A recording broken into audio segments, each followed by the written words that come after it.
in the sound check, but now it doesn't, so we're back. I don't know if they heard any of that. No, lip readers? maybe. Yeah. Was there any audio, guys?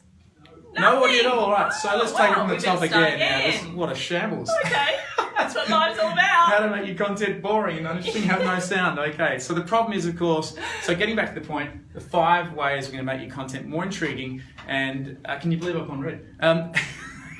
More intriguing and more relevant. So the problem is your content doesn't get engagement. Exactly. Right. Okay. And so let's talk about the first thing. Sure. Graphics, headlines.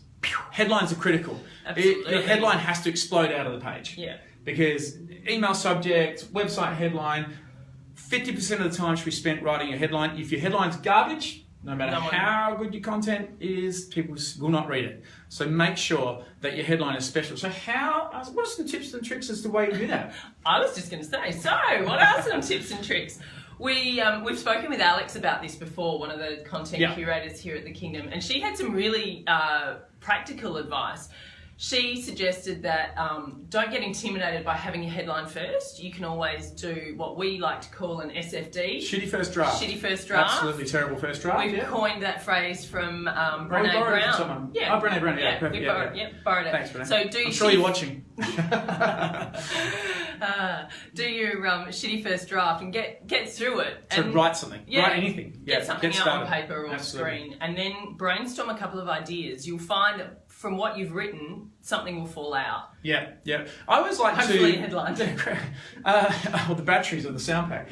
So I always like to write, as I'm writing, pull ideas that come into my head and put them at the top of the document so that you can actually come back to them and rework them as headlines. And the cool thing about that is if you go ahead and create those headlines at the top, of course you're only going to use one, but the 5 or 10 others that you might have created, they become tweets. Absolutely. So you can save them for tweets after you publish your actual original headline, and that's a great way of repurposing. So I'm just going to pick up on that point. By saying use them as tweets, we mean use them as tweets, but always use a link back to the website. Absolutely, yeah. To reference that actual article, blog article, or site page. Absolutely. When you consider the problem, creating great content is about having somebody then go to your website and then journey down the funnel of discovery, building trust for your business, and then hopefully having some sort of engagement with your business after they've done that journey. So the whole point of the content in the first place is to actually take them on a journey of trust. Cool. Number 2. Graphic. Okay, graphics are critical. I think the stat's like 30 or 40%. Let's just run with 30%. More uptake if you are including text over the top of your graphic. I'm a big fan of a good graphic. And love the text over the top too. Now, here's a couple of tips though. When you're putting text over the top of a graphic, make sure you're using a graphic that is not super cluttered and crazy. Yeah. A lot of the time we see text going over the top of a very noisy, busy graphic, and that just defeats the whole purpose. So we always like to have backgrounds that are very clear and uncluttered, and then maybe a bit of a subject matter on the right-hand side or whatever, but make sure you've got a nice clean spot to work with. And work with contrast, very important. And an easy way to work with contrast is to actually just check out the color wheel that you see on your different apps. And make sure you're picking colors from the opposite spectrum of that wheel, that circle. Did you know that, Zahn? No, I didn't. Yes, there's one thing you've learned today. So take the colour from one side and the other side, and they're at their best contrast. And also they're most harmonious in many ways. Lovely, Yeah. excellent. And the other reason for using a nice clean image with text over the top of it is obviously, putting my social media hat on, giving you the opportunity to push a graphic out with the link and your cool tweet. Absolutely, yeah. Great stats show that tweets get a further engagement, retweeting, liking, reply to if you use an image with text overlays. Yeah, so the graphic's critical. Make sure you've got one.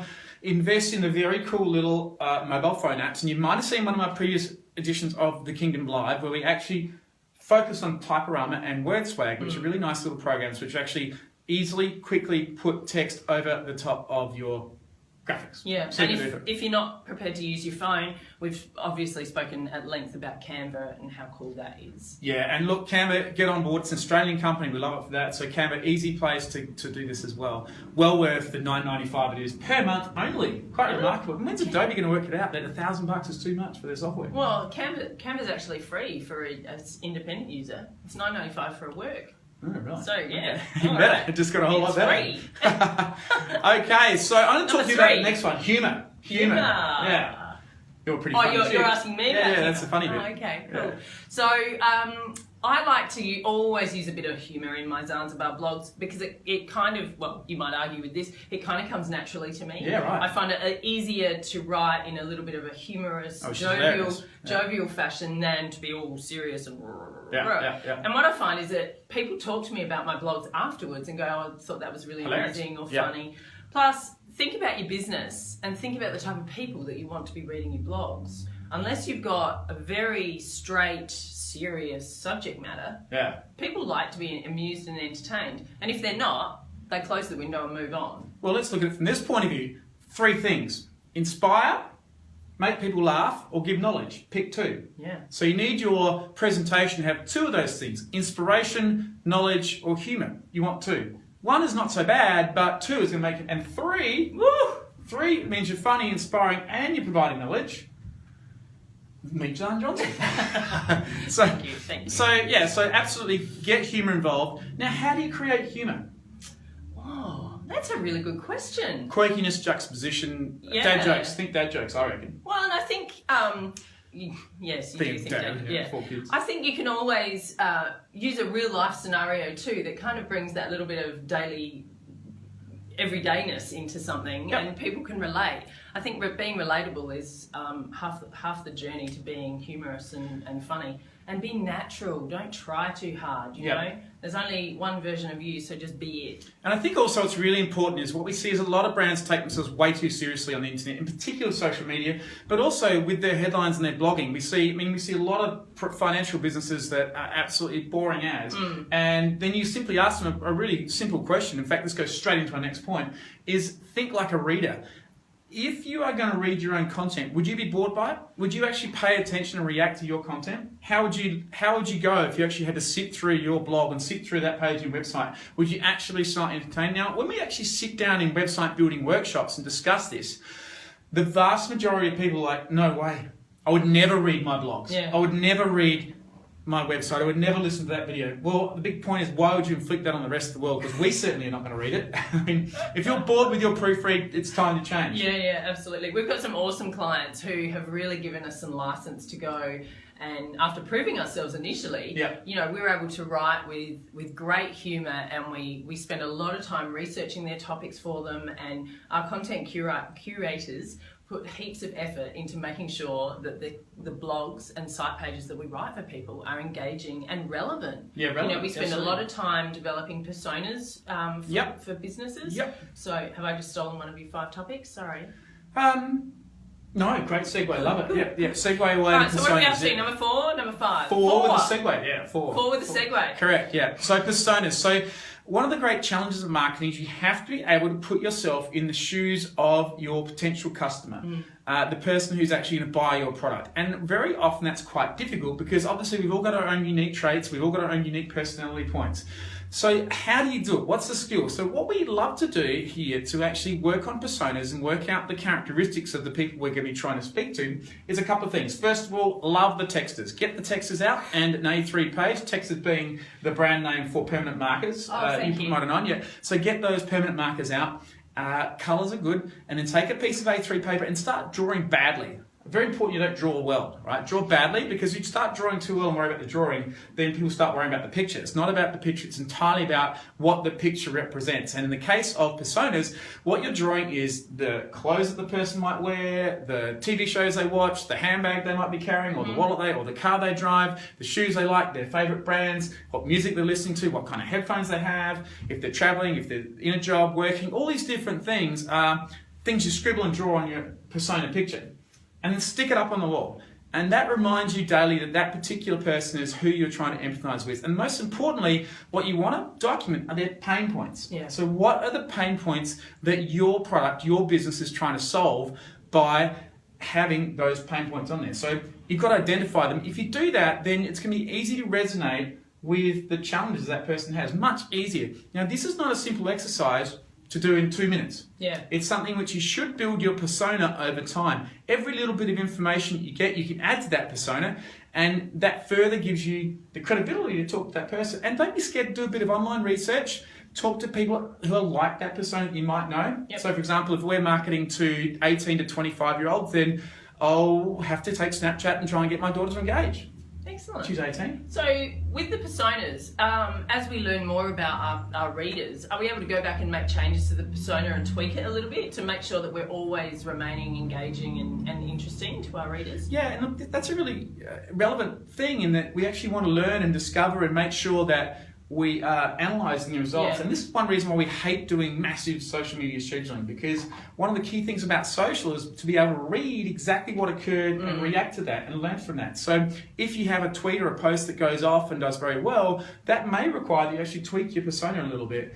And as a result, that makes your next efforts more successful. Yeah, and you go with the personas. We really drill down into like what social media platforms they're looking out on, and you know, it's not necessarily going to be all the platforms. It might be that 18 to 24-year-old that you're talking about is on Instagram and Snapchat. Absolutely, yeah. They've got no interest in Facebook, and they're not Correct. tweeters. Yeah. So we really drill down and make sure that we know where these people are sitting in the demographic of what platform they're on. Yeah, and I think that's really a really big reason to make sure your social media channels, and it's definitely a topic for future discussions, make sure you've got the social media channels in action in case you do come across personas that do require those social media channels. Absolutely. There is nothing worse than going looking for someone on social media and not being able to find them. Correct. I've stopped using the white pages and yellow pages online. Oh my I now God. try and find... Have you really?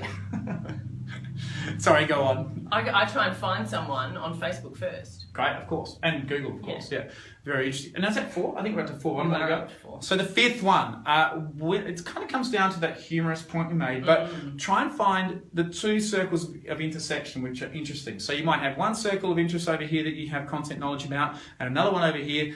See if you can intersect them, get juxtaposition happening, get that, Joe Pulizzi calls it content tilt. He's from the Content Marketing Institute. Very, very intellectual, intelligent person, great podcast too, so check out Joe Pulizzi. But the content tilt is when the 2 circles intersect, that bit in the middle of the 2 circles, they're not really circles like that, right? Right. So, like these ones. Okay. So get the content tilt happening, and that makes you more of an expert and more interesting. So what you're talking about there is one set of expertise you have matched with another. If you've got a third, even better. And then that bit in the middle is the bit you should be really focused on, because there's plenty of other people out there that are going to be most likely talking about one of those topics or 2 of them, but if you can get 2 or 3 that are intersecting, that's your speciality, and that's what makes you interesting as a content provider. So can I put you on the spot and give us an example of how that content tilt might look for a business? Let's say I'm a solar panel installer. Okay. What's my content tilt? Great. And so if you're a solar panel installer and you've got a situation where you're very good at doing solar, and let's say you're a local business, not an international one, right? Yep. So you could start talking about how local issues affect those solar panels. Okay. So what's it like to install, the difference between installing the solar panels on the, say, Lobethal, we're in Adelaide obviously, so installing solar panels on the backside of the hills versus down at the beach at Glenelg. Okay, so localise that content. So suddenly you become the local guy who's actually interested in that space, which makes it more interesting to the marketplace you're playing in. Cool, good example. Okay, well there you have it guys, 5 examples of how to make your content more engaging and interesting. That's right. Before we go, we are going to touch on App of the Day, but before we do that, this whole movie is going to be summarised into a blog. So there'll be notes. You can check out any other websites that we've referenced, like Canva. Other links. Other links, yeah. So moving on to our app of the day. Yeah. Today we are going to talk about an app that lives on the internet. So it's not a phone app. Wow. I know. Remarkable. Progressive. Yeah. Disruptive. And it's an app called Headliner. So Headliner. Fantastic. So And Headliner. No, you go. I know it's your favourite, but Headliner is a cool website where you can drop in a couple of describing words about the topic that you want to talk about, and it will actually bump you out with a list of cool headlines. Great place to start if you're struggling for a headline idea. We touched on it before. I think it was tip number 2 on 5 tips of engaging content. Yeah. So check it out. Headliner. It's a bit of fun. Some of the... It's actually a Chrome plugin. Oh, is it? Yeah. So it's on its website. Well, it's that as well, I think. But it's a Chrome plugin, so it goes in your Chrome browser. And the Chrome browser plugin will allow you to actually just write a word. Yeah. And then you can, within seconds, get 300 odd So the different two headlines. operate similarly but slightly different. Yeah. Excellent. Yeah. So check it out, and we will have a link to either the plugin or the website in the blog that accompanies And it's this important live that video. they spelled it wrong. So it's Headlinr. Deliberately wrong. No E, yeah. Cool. Thanks again for joining us. If you have any questions, please feel free to leave them in the comments below, or come and visit us at our website, which is www.thekingdom.com.au. See you tomorrow. Oh, and you forgot, as we always do, that the rest of we've got like 20 other episodes which you can check out. Oh, yeah. 20 other episodes of The Kingdom Live. All of them are available at thekingdom.com/the-kingdom-live. That is way too hard to read. I know, or our homepage. We've got to change that. It's on the homepage. Cool. Thanks for joining us, everyone. Thanks a lot. See you Bye. later.